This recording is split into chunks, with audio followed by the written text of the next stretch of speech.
tardes a todos. Estimados asistentes y ponentes, les damos la bienvenida al conversatorio de la consulta previa en el Perú, una reflexión interdisciplinaria. Esta iniciativa ha sido realizada por Erika Tirado, Lizeth Gamboa y quien les habla, Gabriela Nayo, alumnos de antropología. Esta iniciativa ha sido posible gracias al apoyo de la especialidad de antropología, especialmente de Juan Carlos Cayirgo y Sinelli Chumpitas. Asimismo, agradecemos a todas las personas que nos han ayudado y orientado en esta labor. A través de este conversatorio se busca propiciar un espacio en el cual diversas disciplinas, desde las cuales se hayan desarrollado investigaciones en torno a la consulta previa o que hayan participado de un proceso de consulta, puedan dialogar respecto de los alcances y limitaciones de la consulta previa. Asimismo, se busca incentivar una reflexión sobre el rol que juegan los distintos actores relacionados a un proceso de consulta, así como una reflexión también sobre los aportes desde la o las disciplinas o profesiones que uno ejerce para la comprensión de este fenómeno.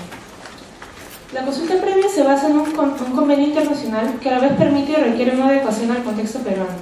Esta situación nos permite plantearnos diversos interrogantes. ¿A quién se le debe consultar? ¿De qué manera debe realizarse el proceso de consulta? Para poder responder dichas preguntas, es necesario tomar en consideración, en primer lugar, a los pueblos indígenas. Se debe buscar comprender y reconocer sus conocimientos, prácticas e historia. Del mismo modo, hay un marco jurídico peruano a tomar en cuenta, ligado a marcos internacionales en los cuales se inscribe la ley de la consulta previa. Asimismo, debemos apuntar a comprender el marco institucional del Estado peruano y sus propias lógicas y funcionamiento, tanto a nivel normativo como en un nivel cotidiano. Consideramos que la comprensión de estos diversos actores y situaciones, así como las maneras en que se relacionan entre sí, requiere de múltiples teorías y metodologías, que pueden aportar diversas herramientas y visiones sobre la consulta previa y su implementación. Del mismo modo, una comprensión como la que proponemos nos permite reflexionar sobre la aplicabilidad del proceso de consulta previa, especialmente a la luz de los diversos casos particulares de consulta o no consulta que suceden en la actualidad.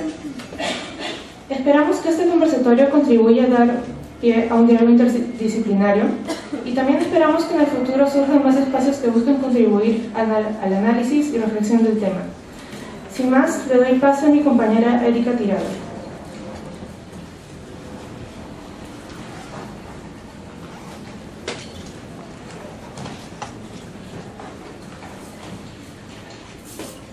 El día de hoy nos acompaña en primer lugar Juan Carlos Ruiz, abogado de la Católica, miembro del Consorcio Justicia Viva, especialista en Derecho Constitucional y Derechos Humanos, representante y abogado del IDL, autor de diversas publicaciones y especialista en temas constitucionales vinculados con los pueblos indígenas.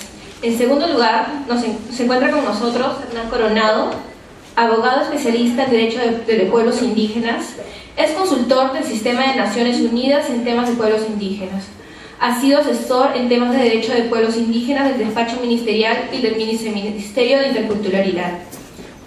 Ha trabajado en el CAP. Actualmente se desempeña como profesor de la Universidad Antonio Ruiz de Montoya. En tercer lugar, contamos con la presencia de Rafael Barrio de Mendoza. Licenciado en Antropología de la PUC, su proyecto Construcción de Criterios Territoriales de Identificación de Pueblos Indígenas en el marco de la Ley de Consulta Previa resultó ganador del 13º concurso de investigación CIES.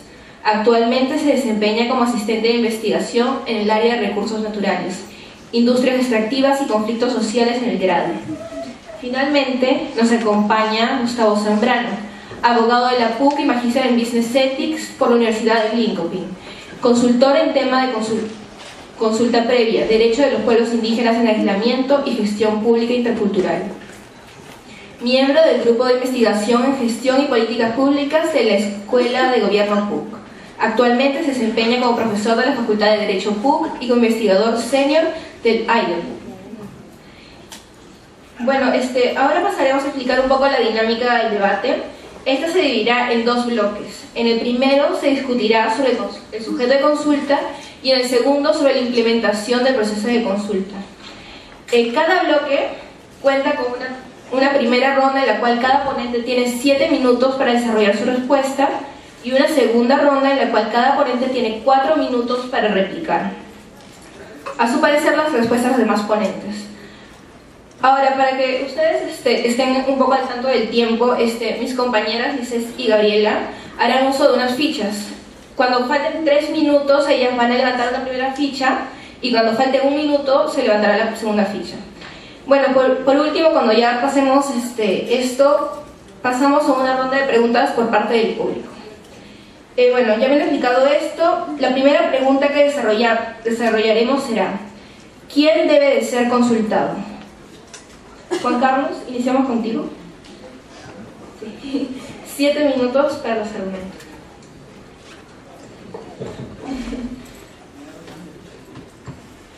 Ya. Bueno, buenas noches con todos. Necesito agradecer a los organizadores y a cada uno de ustedes. ¿Quién debe ser consultado? Bueno, el convenio es clarísimo. 3 requisitos: descender de pueblos originarios, es demostrar que este es un pueblo que desciende de un pueblo que existía 5 minutos antes que llegara Francisco Pizarro, así de sencillo.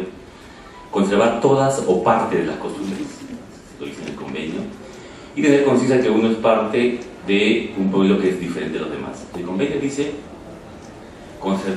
descender de pueblos originarios y cualquiera que sea su situación jurídica. Entonces lo ideal es que todos tengan personería jurídica y título de propiedad sobre su territorio, pero eso no acaba de ocurrir, no ocurre. Entonces, descender de pueblos originarios, conservar todas o parte de las costumbres, ¿no? Y conciencia de su identidad. ¿Qué pasó? Hasta ahí todo claro. El Viceministerio de Interculturalidad, con muy buena intención quizá, sacó una directiva para construir la base de datos. Y en un documento que no era tan claro, intentó hablar de 2 requisitos más, que es mantener el vínculo con el territorio y conservar la lengua nativa. Entonces, en un país como este, donde, digamos, las políticas bilingües no se han destacado, exigir que mantengan la lengua era complicado. Hay lugares como en Nauta, donde llegó el colegio, llegó la educación y los profesores no hablaban nunca. Entonces, exigir lengua y exigir que permanezcas en el territorio, en los hechos, más allá de la intención de sus autores, podía resultar peligroso, porque podían que excluir a muchos sectores de la consulta. De hecho, en muchos lugares los caucheros y los hacendados, ¿no es cierto?, los caucheros de la Amazonía y los hacendados en la zona andina, se las hicieron para quitarle territorio a los pueblos amazónicos. Entonces, si te sacaron desde tu territorio a patadas los caucheros o los hacendados, o si es que perdiste la lengua, como muchas veces ha ocurrido en muchos sitios, ya no eres pueblo indígena.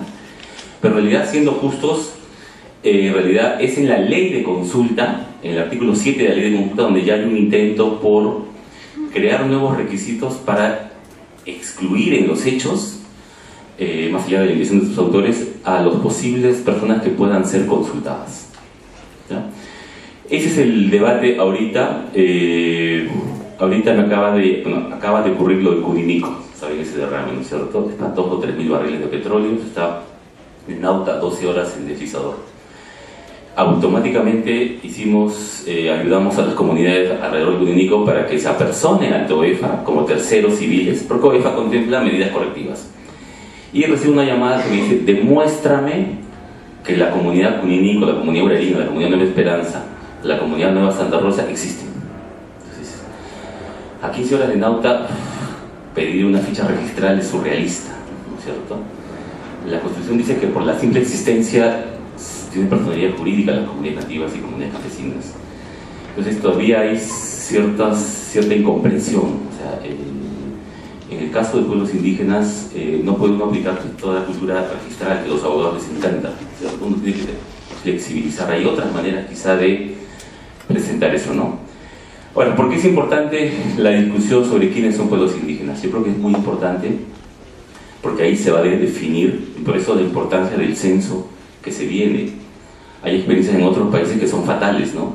De acuerdo a los criterios que tú estableces para preguntar quiénes son pueblos indígenas, va a depender tu universo de pueblos indígenas, y eso va a depender al universo al cual se le va a aplicar el convenio. El convenio 169 es una norma muy garantista. Tiene normas, incluso yo soy muy escéptico con la consulta, es un derecho débil.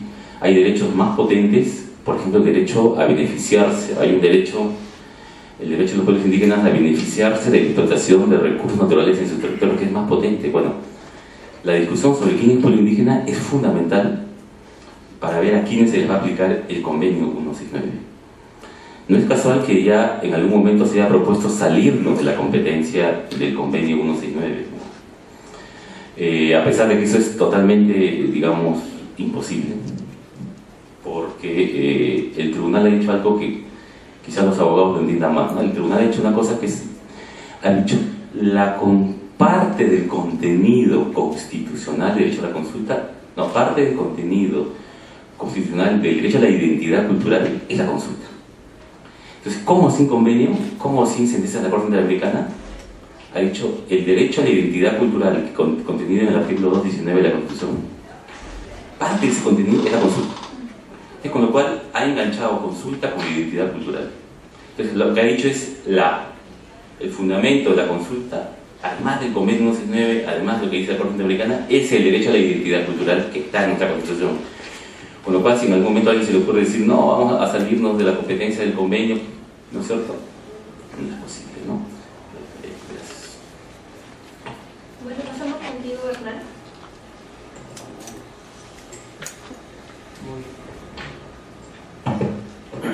Muy buenas tardes con todas y con todos. Agradecer a las organizadoras del evento. A ver, el primer punto que se ha planteado es quiénes son sujetos del derecho a la consulta. Y los sujetos del derecho a la consulta son los pueblos indígenas. Son los pueblos indígenas porque el instrumento internacional de donde se origina este derecho es un instrumento que tiene que ver con resguardar derechos para pueblos indígenas. Entonces es un derecho exclusivo de pueblos indígenas. Sin embargo, el Perú ha pasado por diferentes momentos para definir a sus pueblos indígenas. ¿Sí? Ciertamente, a partir de la ley de consulta y de reglamento, se establece una serie de directivas en el país para elaborar una base de datos oficial de pueblos indígenas. Y fíjense la importancia de este instrumento. El Perú, en su historia republicana, es la primera vez, el año pasado o este año, que se ha publicado la lista oficial de pueblos indígenas. En la historia republicana del Perú no ha habido nunca una lista oficial de quiénes eran los pueblos indígenas. Hubo un intento en 1933, con la constitución de ese momento, que terminó básicamente sepultado 2 años después. Tanto es así que hoy en día, por ejemplo, quienes investigan estos temas y quienes están en la labor de las políticas públicas, tienen dificultades para contar con información de las comunidades nativas y comunidades campesinas. No existen catastros de comunidades nativas ni catastros de comunidades campesinas, con lo cual es muy fácil la superposición de actividades frente a estos territorios. Independientemente de que las comunidades nativas y campesinas existan, hay un problema en la falta de información. Entonces, la base de datos de los pueblos indígenas es un instrumento sin duda de importancia técnica, pero creo que tiene una importancia política que no hemos sido conscientes todavía del instrumento. El convenio 169 define 2 criterios.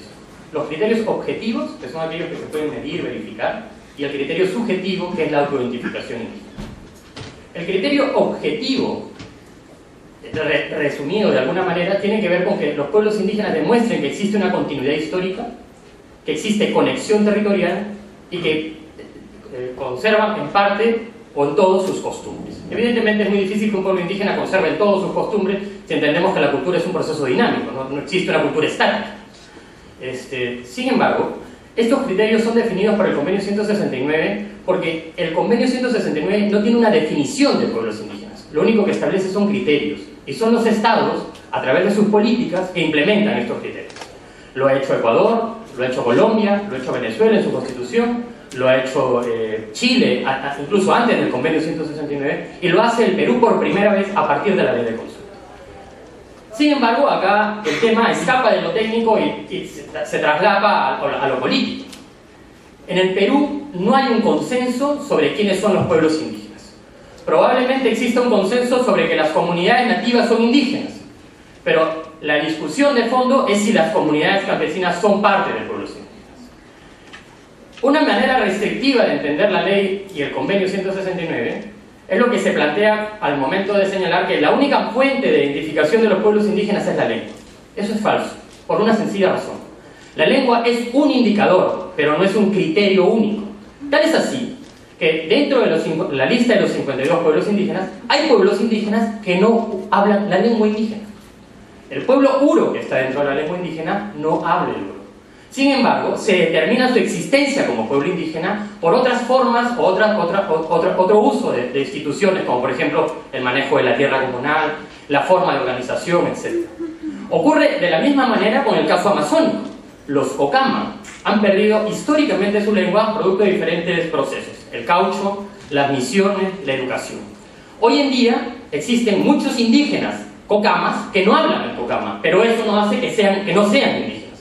Entonces es muy importante señalar que tanto la ley, el convenio y las directivas que se establecieron para la base de datos de pueblos indígenas no se restringen a la lengua. La lengua es un indicador más, pero no es el único indicador.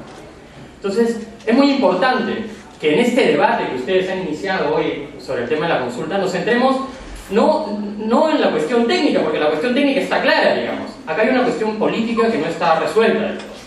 Fíjense ustedes, hace 2 años, cuando en algún momento me tocó formar parte de este proceso, se calculó que más o menos existían 4.400 comunidades campesinas que serían parte de pueblos indígenas, y alrededor de 1.400 comunidades nativas que serían parte de pueblos indígenas. Se ha hecho una publicación sobre las comunidades amazónicas, donde se ha sincerado una cifra, pero falta aún establecer una publicación sobre dónde están asentadas las comunidades campesinas, ¿no? Se han planteado muchas razones, una de ellas la falta de estudios para determinar si son o no indígenas. Sin embargo, eso no es justificación para limitar el ejercicio de derechos de estas comunidades. En definitiva, cuando hablamos del derecho a la consulta estamos hablando de pueblos indígenas. Y en el Perú, no existe la figura legal de pueblos indígenas, o no existía en tanto hasta la ley de consulta. En el Perú, la forma de organización han sido las comunidades nativas y las comunidades campesinas. Entonces, aquellas comunidades campesinas que cumplan con los criterios que ya les he señalado, continuidad histórica, conexión territorial, y se autoidentifiquen como parte de un pueblo, no significa que tienen que decir que son indígenas, porque probablemente si van a la parte andina, muchos de ellos no se identificarán como indígenas, pero se pueden identificar como parte de un pueblo, que lo cual demuestra una identidad colectiva, ¿no? El pueblo Aymara, el pueblo Quechua, el pueblo Jacargo, el pueblo Uro, etc. Y en el caso de las comunidades amazónicas, digamos, el tema ha estado resuelto siempre, no ha habido una gran discusión sobre este tema. Entonces, son comunidades, la discusión se centra entonces en las comunidades campesinas, ¿no? Si son o no parte o no de un pueblo. Pero creo que eso es más un argumento político que finalmente un argumento técnico. Gracias. Rafael.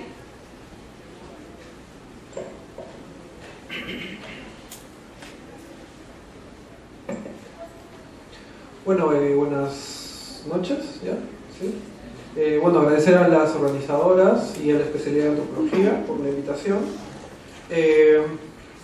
Bueno, lo que yo puedo aportar en realidad es una visión de lo que soy, ¿no? De antropólogo, y básicamente quería poner entre paréntesis y explorar la idea de la indigeneidad peruana. Cuando exploraba estos temas me pude encontrar con un autor, un abogado, Kingsbury, que planteaba la idea del constructivismo jurídico, o sea, la idea de que la idea de indígena estaba enraizada, digamos, a ciertas experiencias históricas de colonialidad, ¿no? Y que, digamos, inspiraron el convenio 169 en tanto a lo que se imaginaban los legisladores con respecto a qué es indígena, y que esa imaginación con respecto a qué es un pueblo indígena no se realizaba pues en muchos países, por ejemplo en el Asia, en China, ¿no?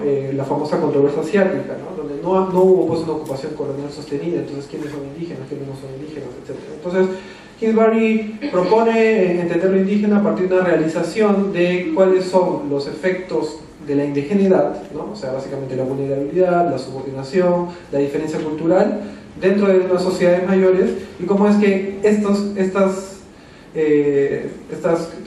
consecuencias, estas formas de diferenciación social se realizan al margen de que, como Hernán decía, se piensen desde la etiqueta de indígena, ¿no? Entonces en el Perú tenemos pues una historia relativamente complicada con respecto a la indigeneidad, ¿no? Tenemos bastantes categorías desde el Estado, desde las entidades sociales mismas, como por ejemplo la de indio, que fue a grandes rasgos mutando durante gran parte de la República temprana hacia la idea de indígena, y después de la reforma agraria con la idea de campesino, ¿no? Pero vamos, ¿qué es indígena en ese caso? O sea, ¿qué nos estamos refiriendo con indigeneidad, ¿no? De la cadena, y Orrin Starr básicamente tiene una definición que a mí me parece muy potente, que quisiera leerla muy rápido, ¿no?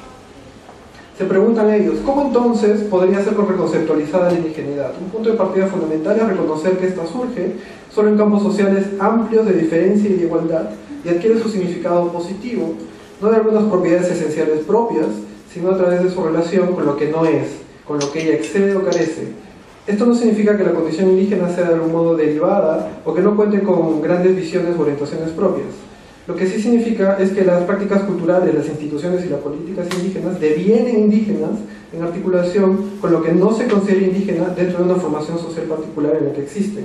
En otras palabras, la indigeneidad es a la vez históricamente contingente y abarcadora de lo no indígena y por lo tanto nunca es realidad intacta. Colonos y nativos van de la mano, como concluye el teórico Mahmoud Mamdani, y no pueden haber colonos y nativos y viceversa. Esta noción, digamos, me permitió pensar en una de las entrevistas que yo le hice a uno de los directivos de la Confederación Nacional Agraria en el contexto de la consulta previa. Él me contaba que su padre, también directivo, dirigente histórico de la Confederación, cuando hablaba con él, él decía, bueno, papá, ahora estamos pues en todo el tema de la consulta previa y de los pueblos indígenas, ¿no? Y el papá dijo, pero si ya no existen los indígenas, desde que ya no existen los hacendados y los patronos. O sea, quiere decir, a grandes rasgos, que la relación social de la indigeneidad estuvo históricamente construida a partir de sujetos sociales, y al desaparecer esos sujetos sociales, por ejemplo, los hacendados, desaparece de alguna manera las coordenadas de identificación de lo indígena, lo cual no quiere decir que la relación de indigeneidad, es decir, de subordinación cultural, haya desaparecido, ¿no? Entonces, se define en oposición y en entornos significativos. La idea sería desentrañar, en todo caso, cuáles son esos entornos significativos. Quería explorar rápidamente 3 líneas. Desde el Estado tenemos puesto una historia, desde la ruptura del pacto colonial, ¿no? Las conceptualizaciones indigenistas de la década del 20 y 30, que básicamente propugnaban la asimilación a través de la educación, del trabajo o el reconocimiento del territorio, y con la reforma agraria tenemos, digamos, una reelaboración del régimen de las coordenadas de la identificación social indígena, sobre todo en los Andes, ¿no? Con la idea de campesino, ¿no? Que enfatizaba, digamos, las relaciones de producción a partir de los cuales el régimen entendía su proyecto político, ¿no? Ahora pues tenemos una miriada de identificaciones desde el estado de categorización de este tipo de poblaciones, que es básicamente multisectorial. Los indígenas pueden ser también pobres, pueden ser también campesinos, pueden ser también analfabetos, pueden ser impactados por ciertas políticas y también indígenas, ¿no? Una segunda línea es básicamente la sociológica, la sociedad, este marco social del cual habla de la cadena, en donde cobra sentido la relación de indigeneidad, ¿no? Básicamente la podemos encontrar a partir, por ejemplo, de la discriminación. La discriminación, estos diferenciadores sociales que son tan ubicuos, que se realizan cotidianamente y que se realizan además a partir de categorías bastante ambiguas, pero muy potentes, como cholo, como indio, como campesino, como indígena, como salvaje, ¿no? Todos ellos operan una relación que a grandes rasgos se podría entender como indigeneidad. Además, existe un imaginario sobre cómo se vería un indígena. Hay un eje de tradicionalidad a partir de lo cual uno puede puntuar o no como indígena. Mientras menos occidental, mientras menos te vistas, mientras menos te comportes, mientras menos te performes como un occidental, más indígena podrías potencialmente ser, ¿no? No es raro, por ejemplo, escuchar, bueno, no son indígenas, no llevan pues ojotas, o no se ponen plumas, etc., ¿no? Un tercer eje proviene de lo que acabo de decir, o sea, cuáles son los incentivos para la identificación de los pueblos indígenas, para la formación de identidades, ¿no? Los potenciales indígenas en ese sentido tienen muchos desincentivos en los Andes, hablo en los Andes, tienen muchos desincentivos para pensarse como indígenas o para titularse como indígenas, ¿no? A partir de un movimiento mayor de agregación de identidades, ¿no? Hay otro tipo de caracterizaciones, hay entidades ecológicas, de clase, en fin, o sea, es muy difícil tratar de condensar o de dar cuenta de ciertas identidades que se ponen en movimiento en las poblaciones que podrían ser potencialmente pensadas como indígenas. Y finalmente quisiera poner ¿Es conveniente hablar de identificaciones, de identidades, o podemos hablar de identificaciones? O sea, poblaciones que simpatizan, que empatizan, que pueden encontrar reconocimiento en ciertos repertorios culturales, pero que sin embargo no se definen, no se piensan, no dan sentido a su subjetividad a partir de la indigeneidad o del título de indígena, ¿no? Quedan unas cosas en el tintero, pero seguramente para la ronda de preguntas. Gracias. Muchas gracias, Gustavo.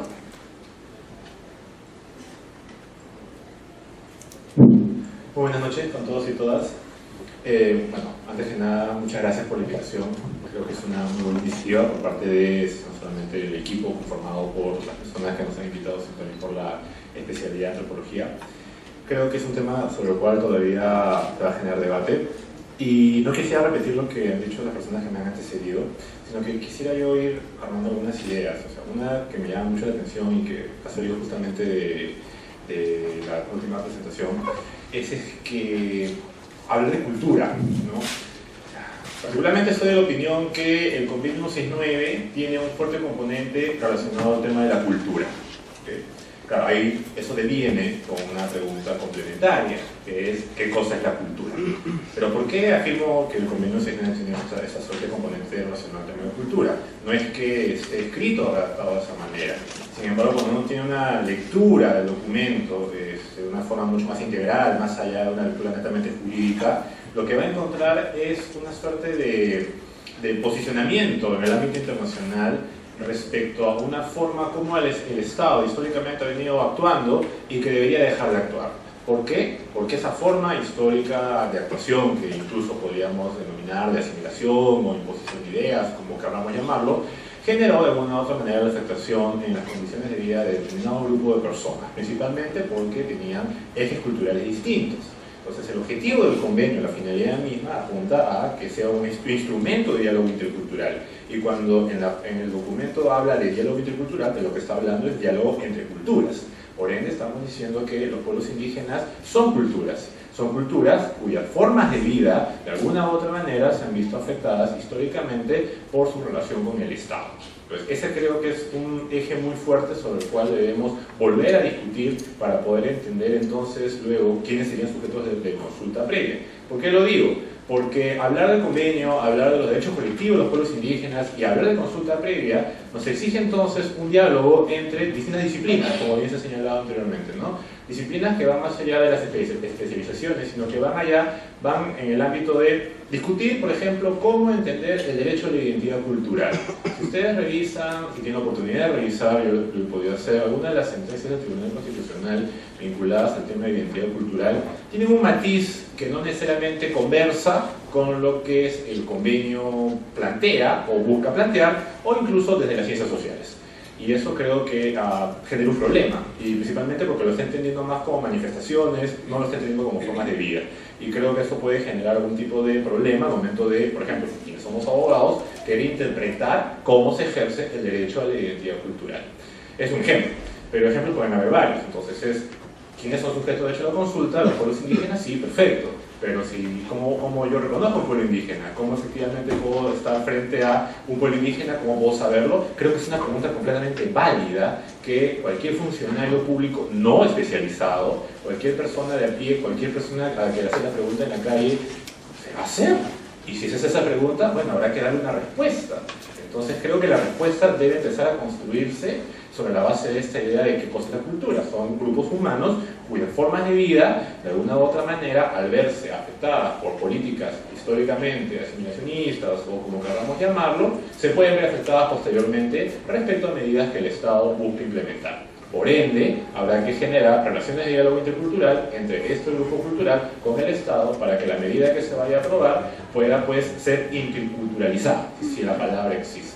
Entonces, eso me hace acordar entonces algunas ideas relacionadas a, bueno, entonces, ¿cómo entendemos la cultura? Sobre el tema de cultura, no soy el más especialista al respecto, pero me voy a atrever a decir algunas cosas. Al respecto, creo que los abogados somos muy, ¿cómo decirlo?, duchos en generar conceptos y definiciones, porque los necesitamos para poder decir qué cosa es y no es. Entonces, dado que eso se nos exige profesionalmente, Yo soy de la opinión que, bueno, si como tenemos que definir las cosas, entonces definámoslas interdisciplinariamente.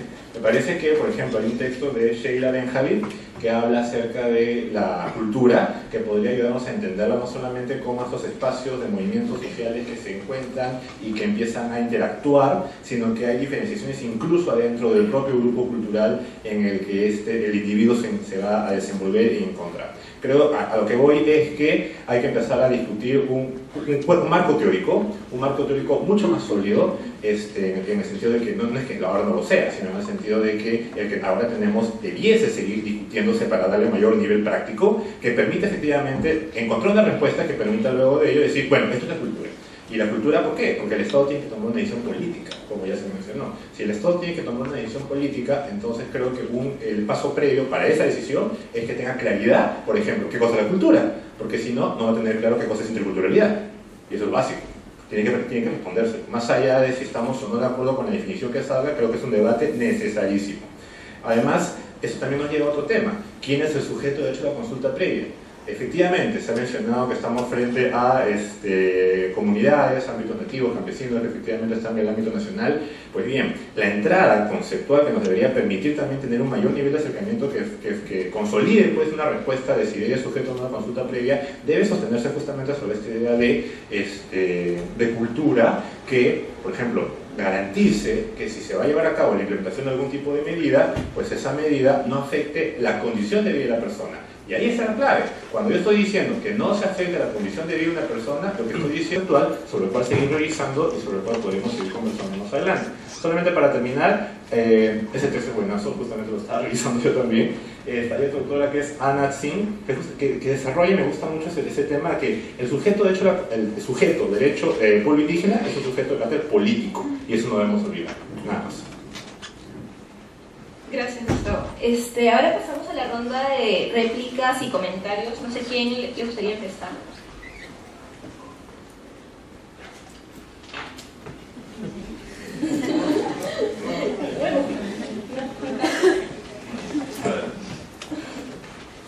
Vamos a trepar acá con dos amigos. Digamos, para promover el debate, ¿no?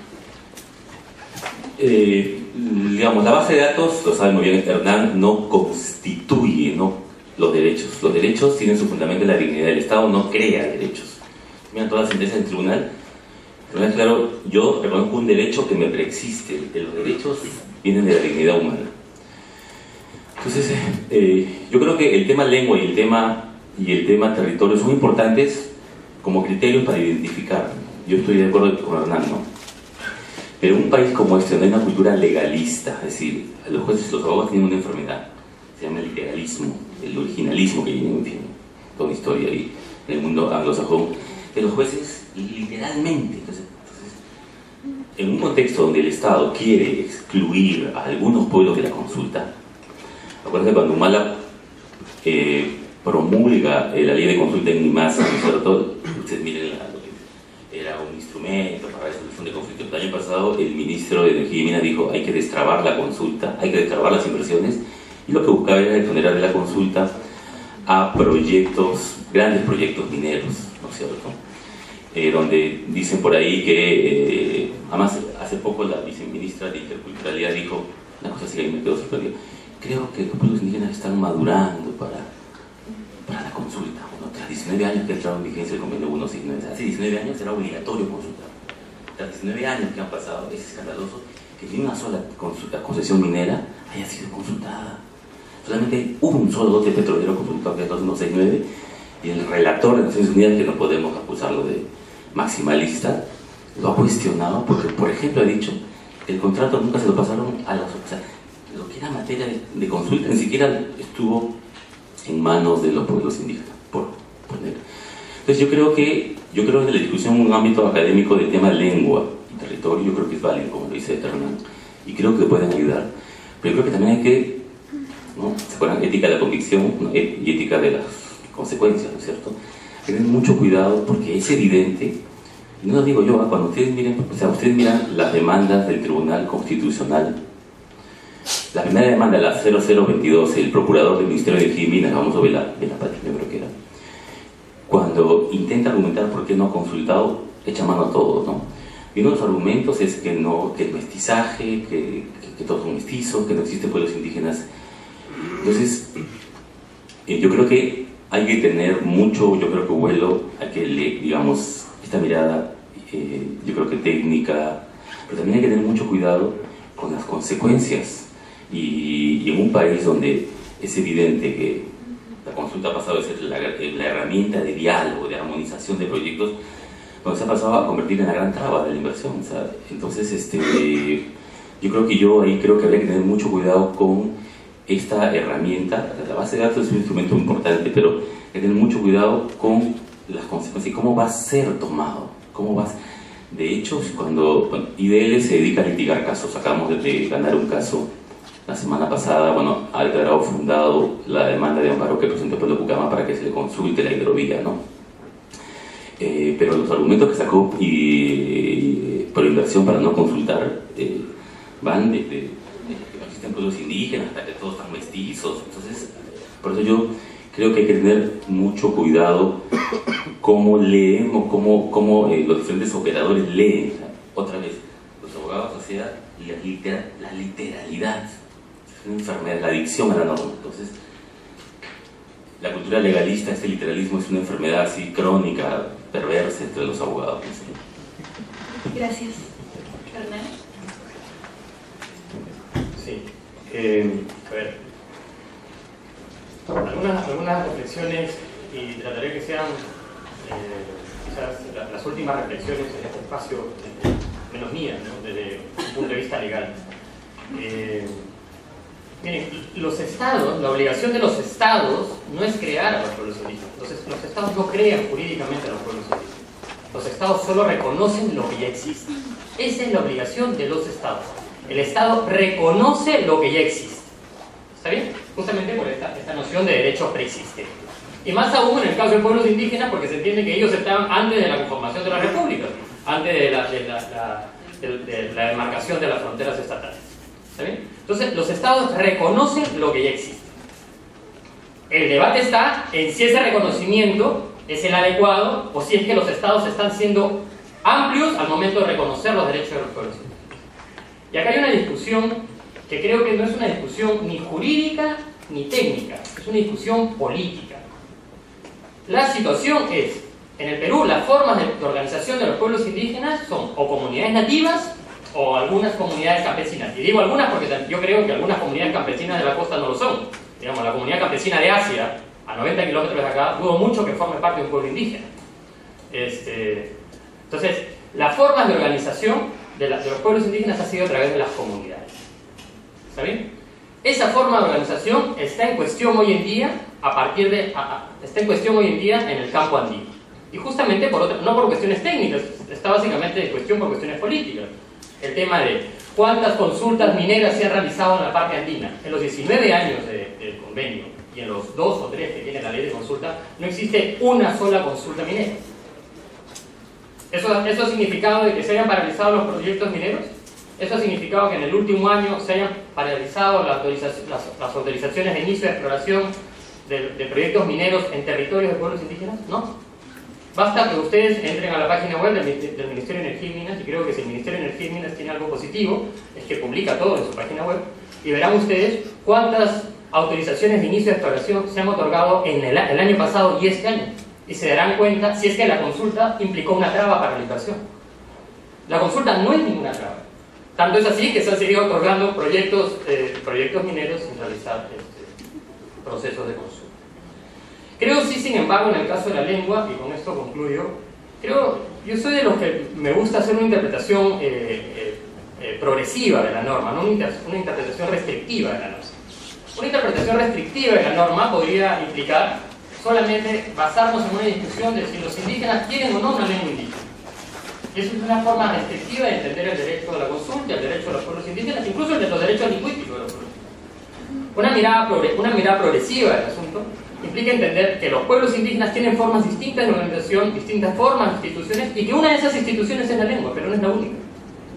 Y que pueden existir otras formas de organización, otras formas de instituciones que demuestren ciertas diferencias culturales con otros actores. Entonces, creo que en el caso de los sujetos de consulta, yo me reafirmo en este punto, es que acá no hay una discusión técnica, acá hay una discusión política de incorporar o no a esas 4.000 y tantas comunidades que forman parte del pueblo indígena. Y que por una de estas cosas que suelen ocurrir no solamente en el Perú, sino a nivel internacional, se superpone la situación de diversidad de recursos naturales con la diversidad cultural. En la zona donde hay mayor diversidad cultural, coincidentemente existe una gran diversidad de recursos naturales. Y esto muchas veces no ha terminado de armonizarse. Entonces creo que en el caso de los sujetos de derecho a la consulta hay una discusión política, y yo creo que no existe una discusión política. Gracias.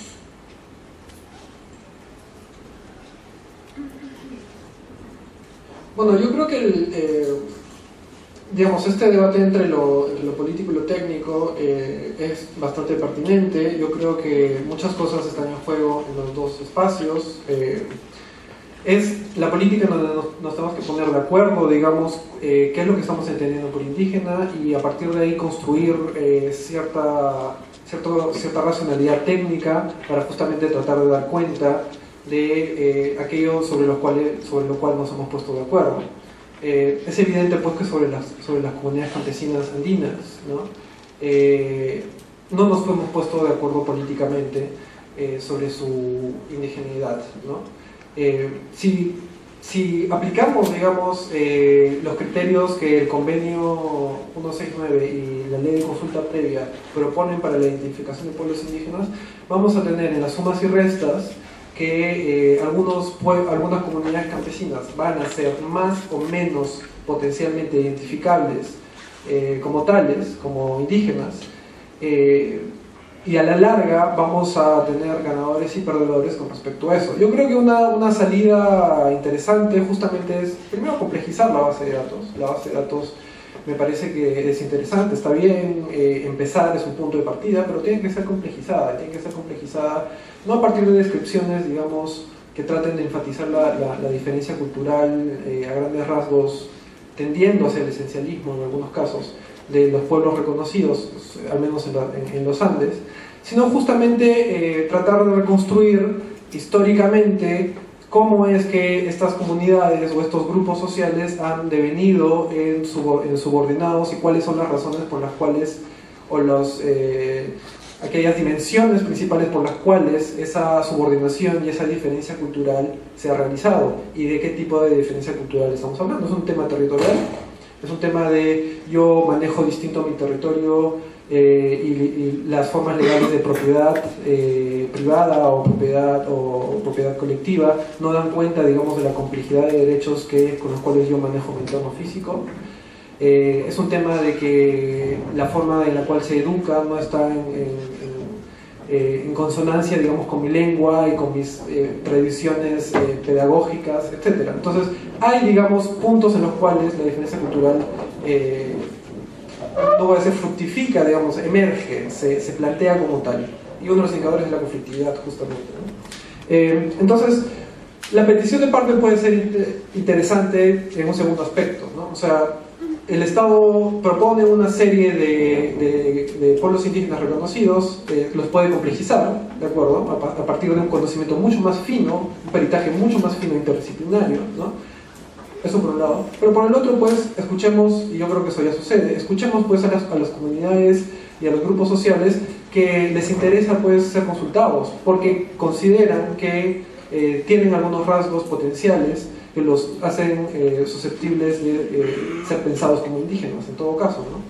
Entonces, hay mucha labor fina de entretejer desde los funcionarios del Estado y los grupos potencialmente impactados por ciertas medidas. Y lo otro es, digamos, algo que está en el aire, ¿no? Que ya se ha dicho bastante, y es la idea de ¿por qué no avanzamos justamente hacia mecanismos y modalidades de consulta mucho más amplios, ¿no? Hay todo este debate justamente los derechos colectivos en un contexto de democracia liberal donde el individuo y los derechos individuales son los principales, ¿no es cierto? ¿Dónde encajan los derechos colectivos? ¿Por qué un individuo, por ser miembro de un colectivo determinado, va a tener derechos que otro individuo no tiene por no ser miembro de tal, ¿no? Y avanzar justamente hacia la realización de formas de consulta sobre determinados temas que impactan a grupos sociales, en tanto su vida colectiva, su estilo de vida, al margen de que puedan ser pues, potencialmente reconocidos como indígenas o no, ¿no? Entonces, ¿qué es lo que motiva la consulta previa y la ley de consulta previa? La motiva una subordinación legal, histórica, la incapacidad de los pueblos indígenas de realizar sus derechos ciudadanos, está motivado por eso y es una especie de compensación, o se trata de otro tipo de derechos. Entonces, nada, hay muchas salidas, todas ellas son primero políticas y después técnicas, ¿no? Pero primero lo político y después lo técnico. Muchas gracias. Gustavo.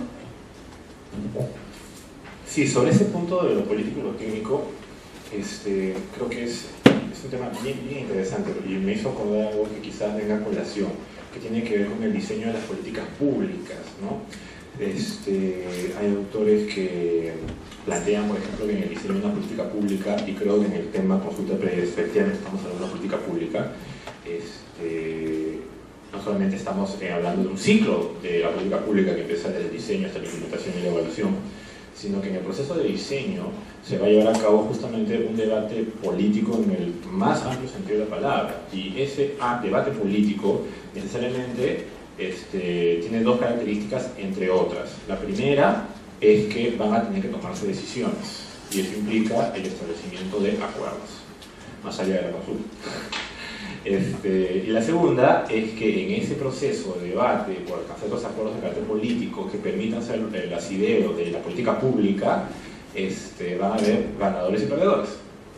Creo que eso también debemos tomarlo en cuenta, porque justamente en un escenario donde se quiere diseñar, establecer, implementar una política pública en materia de pueblos indígenas, donde la consulta es uno de los temas, es muy probable que el debate sea no solamente álgido, sino que eso genere pues que algunos actores del debate político presenten intereses, negocien, lleguen a alcanzar acuerdos, insatisfacciones o sientan que están perdiendo. Entonces, ahí hay un tema bien interesante de manejo político por parte de los entes rectores, en este caso, de poder lograr concretar la mayor cantidad de acuerdos y que la mayor cantidad de actores, entre estos los pueblos indígenas y sus organizaciones, no sientan que están perdiendo en demasía, sino que efectivamente están cediendo y se mantenga una lógica win-win en la medida de las posibilidades de todo el ámbito de debate que está llevándose a cabo.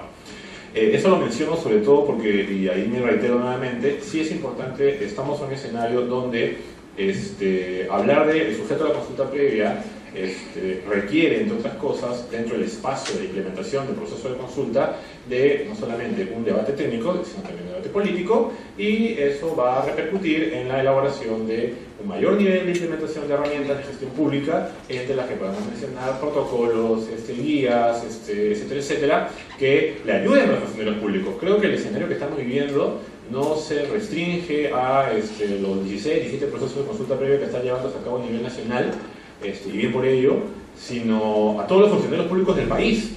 Y yo creo que eso no podemos perder de vista. Mi pregunta, por ejemplo, sería si se ha logrado conversar con Servir, por ejemplo, ¿no? Y si los gerentes públicos saben, por ejemplo, identificar un pueblo indígena, ¿no? Deberían saberlo. Que si van a ser gerentes en el gobierno regional de Madre de Dios, deberían tener claro eso, me parece. Entonces sería interesante verlo como una posibilidad. Así como están teniendo en este momento talleres sobre ética pública, en la lucha contra la anticorrupción, perdón, en la lucha contra la corrupción, sí sería importante también tomar en cuenta ese tipo de elementos, ¿no? O la propia manera como se identifican los conflictos sociales dentro de la PCM, etcétera, etcétera. Pero bueno, y volviendo a un tema que dejé en los últimos segundos que estaba hablando en mi intervención anterior, sí creo que el sujeto, este es bien interesante, el sujeto de derecho pueblo indígena, porque finalmente así se le considera sujeto de derecho pueblo indígena, deviene una construcción política. Entonces no podemos olvidar necesariamente que estamos frente a un sujeto político que se está posicionándose cada vez más, pero se está posicionando en un escenario de debate de carácter monocultural. ¿Y por qué digo estos términos? Porque algo que, y lo he discutido en clase con algunos alumnos, es que la construcción del concepto Estado, y eso no podemos olvidarlo, el Estado como lo conocemos, y la construcción misma de todo lo que está detrás del Estado, tiene un fuerte componente monocultural, ¿no? Por más que en los últimos años estemos discutiendo acerca de la importancia del reconocimiento, de la diversidad, porque se puede discutir mucho, no podemos olvidar que el Estado todavía mantiene, si hacemos un análisis mucho más profundo de la construcción del concepto de Estado, y sobre todo el Estado peruano, de un modelo monocultural. Y ese modelo monocultural está muy asentado más allá de ideologías políticas, está muy asentado, está construido de tal manera que discursos de diversidad cultural, interculturalidad, a pesar de que están presentes, pueden ser una suerte de corpúsculos que no necesariamente están integrados en el modelo del Estado. Con esto no estoy diciendo que el modelo de Estado debe cambiar, con esto estoy diciendo que el modelo de Estado debe ser revisado desde un punto de vista intercultural, porque si yo quiero efectivamente implementar políticas públicas de carácter intercultural, no solamente en educación y salud, sino también en otros espacios del Estado, yo debo tener claridad si el modelo monocultural me lo va a permitir, si la monoculturalidad como concepción de diseño de un presupuesto por resultados, por ejemplo, me va a permitir evidenciar resultados de carácter intercultural, por decirlo de alguna manera. Yo creo que hablar sobre el sujeto de hecho pueblo indígena no solamente permite discutir acerca de instrumentos que permitan la adecuada identificación, sino también asentar una discusión a nivel social, popular y académico respecto a la indigeneidad y la construcción de la identidad, pero además de eso también entender que estamos en un proceso, y eso es algo bien importante y por eso quizás hay mucho nivel de conflicto. Somos conscientes del proceso de cambio de ese modelo de Estado monocultural, y al ser conscientes es muy probable que haya personas que entren en ansiedad. Entonces, el modelo de Estado está cambiando, no está cambiando fácilmente, le cuesta cambiar, y le cuesta cambiar por movilización indígena, por debates internacionales. Entonces, ese modelo de Estado está cambiando, y ese modelo de Estado genera ansiedad de los funcionarios públicos y de la sociedad en su conjunto, pero está cambiando, ¿no? Lo que pasa es que somos conscientes del cambio. Es muy probable que la evidencia del cambio mucho más drástico se vaya a llevar a cabo más adelante. Esperemos que sí, porque ese cambio ya se dio, solamente que ahora estamos viviendo un cambio mucho más dinámico. Es muy probable que en la historia del Estado, que ¿cuántos años tiene el Estado de la historia? Bueno, más o menos unos 400 años, pongámoslo así. Entonces, en ese modelo de Estado es muy probable que en 3, 4 años, 25, 30, 19, las variables vayan a generar mayor nivel de cambio en las estructuras. Eso es más. Gracias, Gustavo. Ya habiendo reflexionado sobre esta pregunta, podemos pasar a la segunda. Esta es, ¿cómo debe de ser consultado? ¿Juan Carlos? Ya, voy a hacer una cosa chiquita antes. Hay una demanda que ha presentado la comunidad Chichipuque en Ante Cusco contra la base de datos, en Acción Popular es el recurso, está en segunda instancia, precisamente para evitar que se malinterprete la directiva, ¿no es cierto? Y, lo digo rápidamente, en muchos lugares las empresas mineras, Pinar por ejemplo, le hacen firmar a las comunidades documentos donde renuncian a derechos. Eso es lo que ocurre en el mundo real. Y eso es lo que está impidiendo que la consulta salga adelante, entre otras cosas. La pregunta era ¿cómo se consulta? ¿Cómo debe de ser consultado? Lo que pasa es que en el Perú es una cosa bien curiosa, porque tenemos ley, tenemos reglamento de consulta, tenemos algún procedimiento de consulta, tenemos sentencias de consulta, y hasta ahora no tenemos ni una consulta de concesión minera, una de petróleo, y hay otras más por ahí. Y por ahí la vez pasada dijeron, hay cosas que no están claras, hay que seguirlas discutiendo, y las van a seguir discutiendo y se aclararán en el 2030. Y van a pasar 20 años desde que entró en vigencia el convenio constitucional y no se va a consultar nada, y uno se va a los... Y uno cuando conversa con la comunidad indígena dice, estoy cansado de talleres de consulta, mira, sale por las orejas la consulta, queremos que se consulte. Y tienes una viceministra de Agricultura que dice, esas cosas creo que ya están madurando, como si que los derechos dependieran de la madurez, el testimonio de una crisis de adolescencia de los pueblos indígenas y nos quedamos sin consulta. La consulta, ¿cuál es el objetivo? El Estado se ha vinculado con los pueblos indígenas a partir de la imposición, la invisibilización. Detrás de Bagua, ¿cuál es el mensaje de los pueblos indígenas? Ahora está Santiago Manuín en Washington, ¿no? Simplemente existimos. O sea, el mensaje de los pueblos es existimos. Lo que ha pasado con el Loto 192 es muy interesante. Si uno mira el proceso, hay Loto 192 donde se produce la tercera parte del petróleo en este país.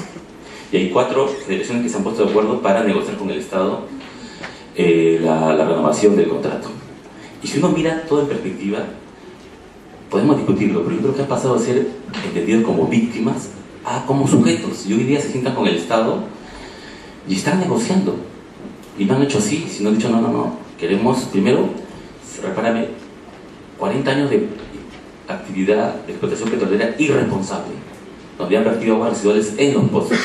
Titúlame el territorio, págame servidumbre petrolera, que servidumbre es mi derecho por tú usar mi territorio. Es como que alquilo un cuarto a una persona de 10 años y no me paga nada. Titúlame mi territorio. Tengo derecho a beneficiarme de la explotación de recursos en mi territorio. Además hay un decreto que establece el porcentaje. Han pasado a ser víctimas, entendido como víctimas en la construcción colectiva, a ser sujetos de derechos. Entonces se creó una comisión, yo creo para enfriar la cosa, pero entonces yo creo que sí. Entonces, ¿para qué la consulta? Entonces va a pasar una lógica de imposición o una lógica de articulación, tomarlos en cuenta. No es posible que se tomen decisiones de espaldas a estas personas. El lote 116 que está en el CENEPA. CENEPA es un estado de pueblos Abojún y One se entrega se adjudica el lote, se celebra el contrato de espaldas a los pueblos indígenas. Pero miren, por ejemplo, ¿cómo se entregan concesiones mineras en este país? Es bien interesante. Yo soy un tercero, pido la concesión minera, saca y genera un aviso chiquito en el periódico, no dice la comunidad afectada, lo dice el distrito y la cuadrícula. Yo no sé en qué cuadrícula estará mi departamento en San Miguel, no tengo la menor idea. Por inversión, cuando entrega una concesión minera, cuando entrega una concesión minera a un particular, no le notifica a la comunidad que está encima de esos recursos mineros que está entregando una concesión. Saca un aviso en un periódico local en castellano, ¿no es cierto? Y no dice quiénes son los afectados. O sea, todo está hecho de espaldas a la gente. Jurídicamente eso es fácilmente atacable. Entonces se hacen las cosas de espaldas a la gente, no se les notifica. Y cuando se enteran, luego de 2 años después, miren, la posibilidad de presentar una demanda de amparo contra un acto administrativo que viola mi derecho vence los 60 días hábiles. Entonces, igual en materia petrolera, se hacen las cosas de espaldas a los pueblos indígenas, se toman decisiones de espaldas, incluso hasta los gobiernos regionales. Entonces, la consulta quiere ser ese espacio para articular, por un lado, el proyecto extractivo del Estado y por otro lado, el proyecto de desarrollo más de la comunidad. ¿Cómo se consulta? Bueno, hay un procedimiento. En realidad, la primera ley de consulta no es la ley de consulta, es la sentencia 0022-2009 PI, que es una ley de consulta, pero bajo forma jurisprudencial, establecen etapas, principios. El argumento del gobierno no consulté porque no había ley. Cuando, sin embargo, el Congreso intentó consultar la ley forestal sin ley, ese argumento se cae. Hay una serie, lo importante es que, y aquí termino, la consulta no es taller informativo, termino con esta idea. ¿Qué es un taller informativo? Viene la empresa, va a esa comunidad, le regala un gorrito bonito, un maletín con el logo bonito, quizá un buen refrigerio, un polo con el loguito, te cuenta lo más bonito, preguntas, firmas un acta de asistencia, a veces dejan arriba en blanco para poner acta de consulta. Eso no es, eso es un taller informativo importante y válido que puede ser parte de la consulta. La consulta es un proceso. Es un proceso donde los pueblos indígenas tienen que tener información, buenos asesores para conversar de igual a igual. Te lo explico con un ejemplo. El Estado va a construir la hidrovía amazónica. Quizás es mejor que una carretera y un tren en la Amazonía, ¿no es cierto? Pero si construye y limpia el fondo de cauce, porque esa es la hidrovía, es dragar el fondo para que pasen barcos de mayor calado. Perfecto. Suena interesante, pero si yo drago, ¿qué hice en el Pucama? Se acaba la pesca, y la pesca no solamente me da de comer, sino es la actividad económica principal. Que permite a mí vender pescado en Yurimaguas, ¿no es cierto?, en otras comunidades y ganar un recurso. Cuando se hace el dragado, la pesca se puede pedir. Consúltame, le dice a Proinversión. De Proinversión hace un par de talleres, y entonces ahí los Pucama protestan y dicen: oye, necesito yo conocer el estudio de impacto ambiental para conocer los reales impactos, la dimensión de eso. En un taller informativo, sin que yo tenga información, no procede. Entonces se presentó una demanda. Primero se le pidió Proinversión y consulta. No hizo caso, ninguneó a la gente, se pidió otra vez, lo rechazó. Se apeló ante el viceministerio de... se metió de frente a la demanda de amparo y el juez acaba de emitir sentencia el viernes pasado y ha dicho varias cosas. Ha hecho Proinversión primero, suspende la hidrovía. Segundo, consulta, y consulta desde la primera decisión. Desde la primera decisión. Es un caso que se acaba de ganar en Nauta. Entonces, en concreto, la consulta es un proceso, no es un tallercito ahí aislado, donde tiene que haber cierta simetría. Y la simetría pasa porque tengan información de calidad los pueblos indígenas sobre los impactos. Se le da oportunidad para que puedan deliberar entre ellos y tomar una decisión. Y el objetivo de la consulta es ponerse de acuerdo. Gracias. Hernán.